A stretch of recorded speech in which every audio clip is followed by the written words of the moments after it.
다음 수업 시작합니다. 5.18을 무력으로 진압했었던 전두환과 신군부 세력은 바로 이제 전두환을 대통령으로 올리는 일만 남았죠. 이게 신군부의 당시 기념사진입니다. 기념사진. 12.12 쿠데타를 끝내고 나서 기념사진을 승리했다는 기념사진을 찍은 건데, 여기 보면은 전두환이 센터에 있고 그 왼쪽에 베스트 프렌드인 노태우가 있습니다. 노태우.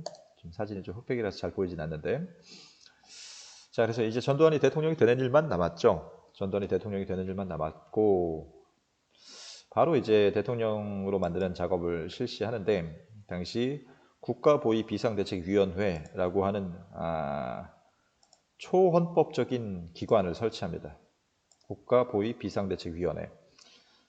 예전에 박정희가 쿠데타를 일으켰을 때는 국가재건최고회의라고 하는 기관을 설치했었죠. 국회를 다 해산시켜버리고서. 그것과 마찬가지로 여기에서 모든 정책들을 다 주도했었습니다. 정책을 결정하고 주도했었던 기관이 국가보위비상대책위원회라고 하는 기관입니다. 그래서 여기에서 모든 정책들을 다 결정했었고, 당시 최규하 대통령을 이제 물러나게 한 다음에 전두환은 일단 통일주체국민회의의 선거에 의해서 대통령으로 당선이 됩니다. 이거는 유신헌법의 기관이었었죠. 그래서 이 유신헌법으로 인해서 전두환은 대통령으로 또 자기 팬클럽을 모아서 당선이 된 다음에 바로 다음 연도에 헌법을 또 바꿔요. 헌법을 또 바꿔서 대통령 선거인단이라고 하는 제도를 만듭니다. 이것도 마찬가지 통일주체국민회의와 마찬가지로 전두환을 좋아하는 사람들만 모아가지고 이 선거인단이라고 하는 단체를 만들어서 여기에서 대통령 선거를 하게 했었습니다. 대통령 간접 선거를. 그래서 여전히 이제 국민들은 대통령을 뽑지 못하고 대통령 선거인단에 의해서 대통령이 선출이 됐었죠. 그리고 이 사람들은 항상 전두환을 뽑을 준비가 돼 있는 사람들이었었죠.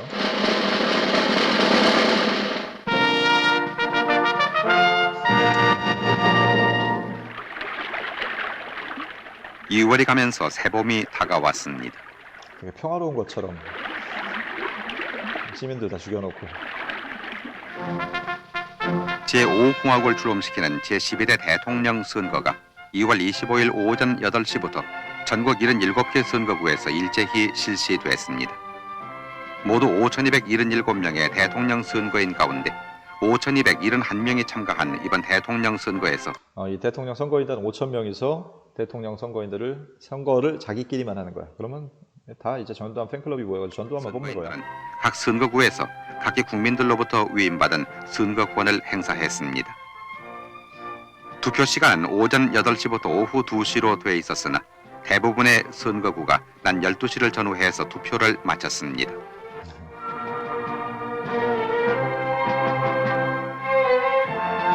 이게 지금 북한도 마찬가지야. 북한도 대표자들이 모여가지고 자기들이 선거하는 거야. 거의 북한이랑 체제가 다를 게 없었어. 이어 각 관할 선거구에서는 투표 마감과 함께 개표에 들어갔습니다. 오후 2시 20분경에는 모두 개표가 완료됐는데 민정당의 전두환 후보가 총 투표인 수의 90.23%인 90%의 지지를 받아서 대통령이 됐다. 455표라는 압도적 지지표를 얻음으로써 당선이 확회로부터 집계록을 접수하여 민주주의 선거에서는 원래 90%가 나올 수가 없어. 지금 뭐 많아봤자 한 50% 정도 득표율이 나오는 게 정상인데 전두환이 90%로 당선이 됐죠. 그리고 당시 나왔던 상대 후보들도 다 전두환 똘마니들이 나왔었어.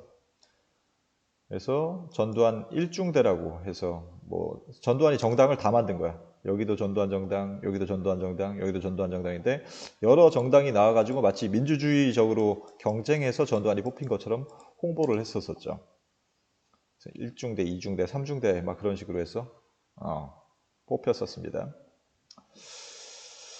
당시 그리고 전두환은 말을 안 듣는 언론사들은 다 갈아치워버렸었습니다. 당시 TBC라는 언론사가 있었습니다. 지금의 JTBC의 조상입니다. JTBC. 그 삼성에서 만든 방송인데 지금 JTBC도 삼성, 중앙일보 그쪽 계열입니다. 당시 언론사들은 전두환한테 잘못 보이면은 나가리가 됐었기 때문에 다 통폐합됐었어요. 언론을 마음에 안 드는 거 다 없애버리고 통합시켜버리고 해가지고 전두환한테 마음에 들기 위해서 항상 전두환을 칭찬하는 방송만 내보냅니다. 이러한 당시 9시 뉴스, 9시가 땡 하면은 전두환 대통령께서는 우리 오늘도 뭐 나라를 위해서 열심히 하면서 땡 하면은 전두환 대통령 얘기를 했었기 때문에 이거를 땡전 뉴스라고 합니다. 땡전 뉴스. 서였을까?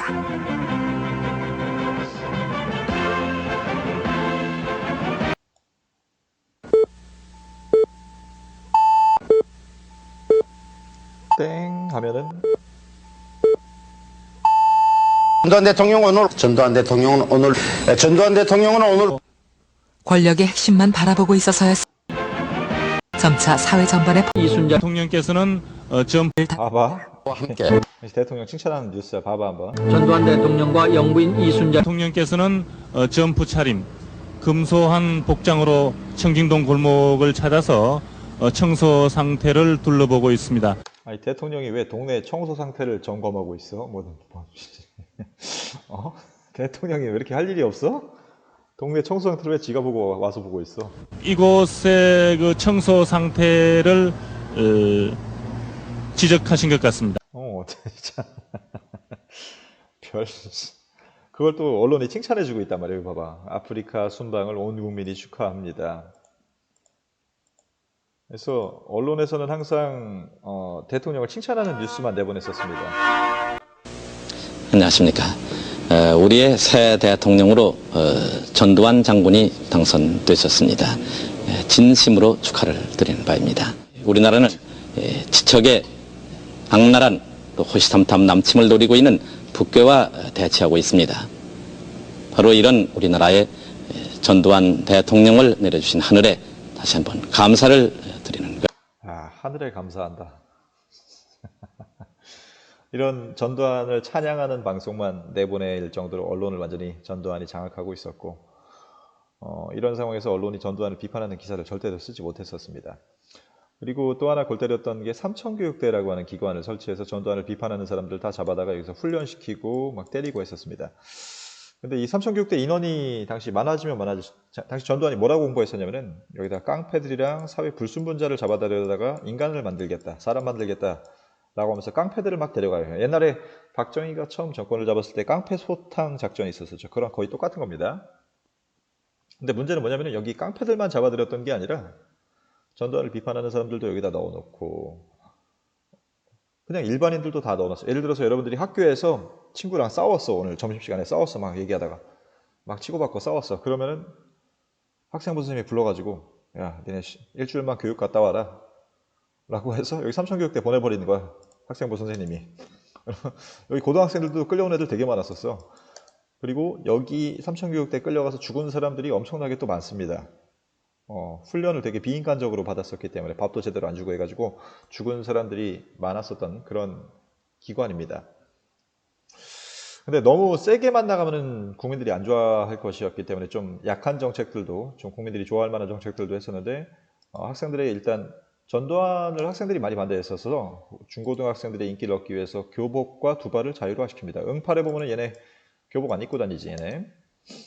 요게 전두환 시대 때의 정책입니다. 두발과 교복을 자율화시키고 프로야구단이라고 하는 놀거리를 만들어줘서 국민들의 인기를 끌어줬습니다. 당시 시구하는 우리 각하 좋텐다 아주. 프로야구단을 창설해서 국민들한테 놀거리를 만들어주고 당시 대학생들한테는 1981년도에 여의도에서 국풍 81일이라고 하는 행사를 열어서 여기에서 연예인들 막 불러가지고 막 축제를 했었어요. 그래서 대학생들이 원래 전두환을 되게 싫어했던 반대 운동을 하는 학생들이 많았었는데 우리 대통령께서 이런 행사도 열어주고 막 너무 좋다고 해가지고 대학생들의 시위가 조금 줄어들게 됩니다. 실제로. 그 다음에 해외여행도 당시 마음대로 가지 못했었는데 이것도 완전히 자율화 시켜주는데 이거는 89년도가 아니라 80년도 초반에 전두환 정권 때 조금씩 풀리기 시작을 합니다. 그래서 이런 시민들의 인기를 얻기 위한 정책들을 조금 시행하기는 합니다만은 여전히 전두환을 비판하는 사람들이 여전히 많았었고 특히 대통령 선거를 자기 팬클럽을 모아서 자기들끼리만 하고 있었던 제도를 비판하는 사람들이 많았는데 그걸 앞장서서 비판했던 사람이 바로 김영삼입니다. 다시 김영삼. 김영삼은 자택연금이 풀리고 나서도 집에서 이제 단식 농성을 이어나갔었고, 이때 단식을 거의 40일을 했었나? 40일하면 그냥 죽을 수도 있었는데, 진짜로 죽을 수도 있었는데, 단식 농성을 했었고, 이걸 계기로 해서 여러 정치인들이 합심하기 시작해서 직선제 개헌 운동을 하기 시작합니다. 직선제 개헌 운동. 직선제라는 건 말 그대로 대통령 선거를 누가 직접 뽑겠다? 국민들이 직접 뽑겠다라고 하는 거죠. 이런 직선제 개헌 운동이 벌어지고 있었다. 그런 위기 상황, 대통령을 국민들이 직접 뽑으면 전두환은 대통령이 되지 않겠죠. 여전히 선거인단이라는 팬클럽에 의해서만 선거를 하고 싶었던 전두환은 이런 위기 상황을 타개하기 위해서 금강산 댐 사건이라고 하는 걸 날조시킵니다. 당시 북한에서 금강산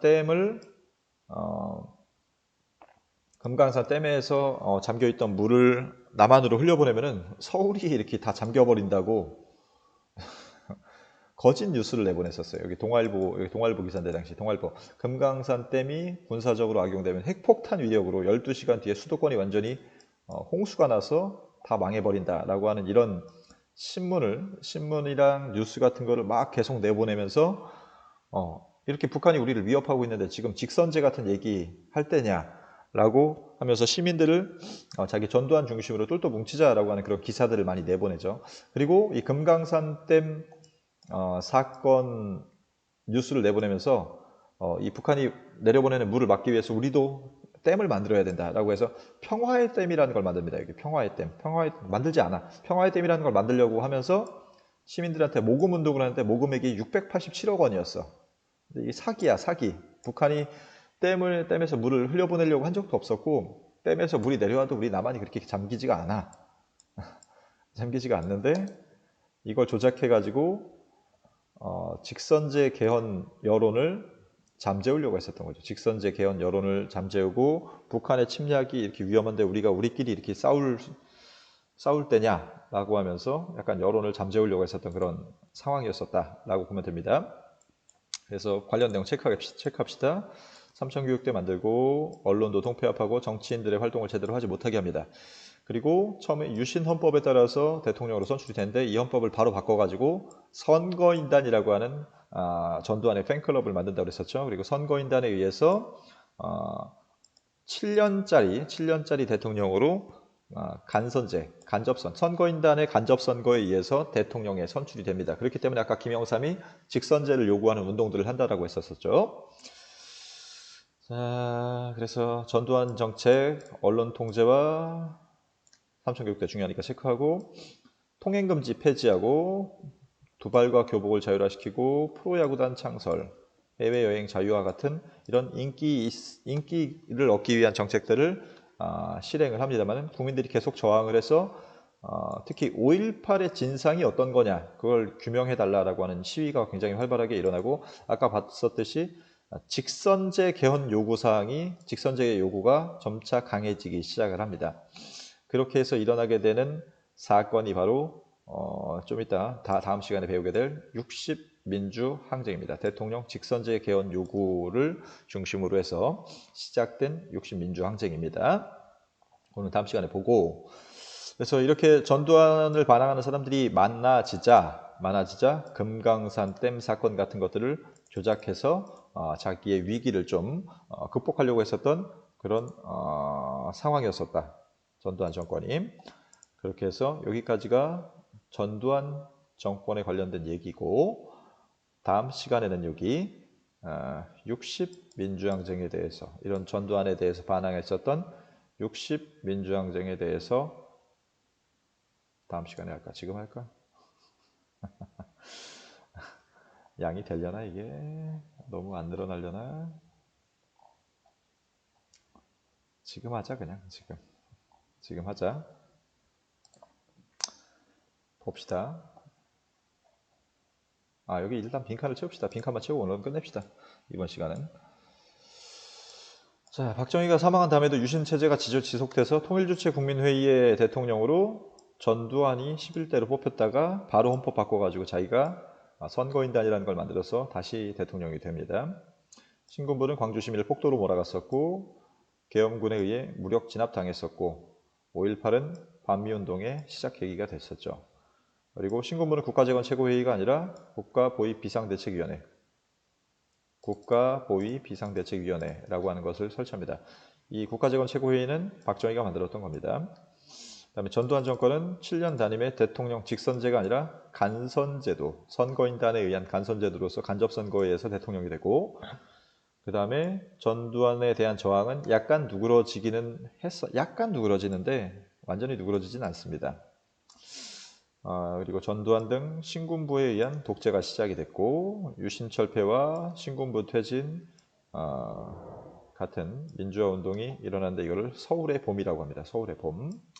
이 서울의 봄이 연장돼서 광주에서 5.18이 일어났고, 광주 시민들은 시민군을 조직해서 싸웠으나 패배했다. 그리고 대통령 임기를 7년으로 하는 간선제도로 대통령이 다시 당선이 되고, 그 다음에 삼천교육대를 만들었었고, 대국민 사기극인 금강산 댐 사건을 조작했었다까지가 이번 시간 내용입니다.